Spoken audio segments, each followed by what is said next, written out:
So we're going to be looking at the world order of democracy as being a quasi-religious world order that is in the spirit of Robespierre's cult of the supreme being. And I will look upon this through the lens of St. Augustine of Hippo's City of God, because this world order is defined by classical liberal themes, and I believe they are in the spirit of Lucifer and Freemasonic tenets. So I think we're all familiar in media. It's proliferated the common virtue of states being essentially virtue signaling the world that, oh, we're democratic this, democratic that. And this reverence of the state comes from Robespierre's cult of the supreme being, because it's a justification of the state putting civic good or that virtue above any other framework. So if a African warlord believes that killing a certain tribe will lead to the fulfillment of a constitution or a republic that puts, say, his tribe in a position to have better statecraft, then that would be allowed, because what they've done is replace God with the same ethos as Robespierre and the other Enlightenment pundits.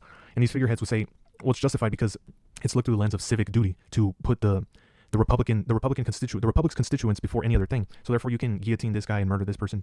But if looked, St. Augustine of Hippo would argue, well, that is a city of God and not a city. That is a city of man and not a city of God, because you would finalize your city in heaven, and killing in that manner is not allowed in the eyes of the Catholic God.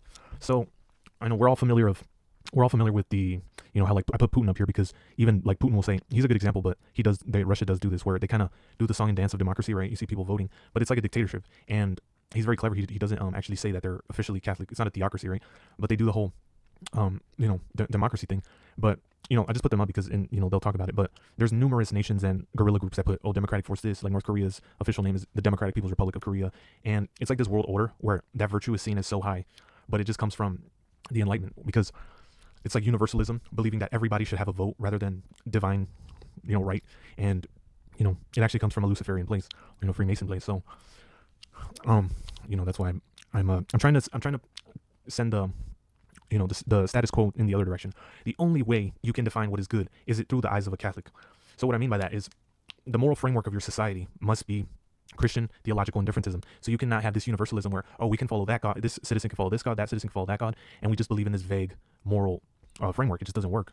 So that's what I'm getting at. There's no way to find true stability, which is what St. Augustine of Hippo argues, that the sacking of Rome actually happened because there wasn't a love for God, rather a love for the city of man. And that's what misconstrued the virtues of Rome, and that's why he argues that. That's why it fell. So, I mean, that's what it is with the city of God. You must love God, and then your political order follows from there. So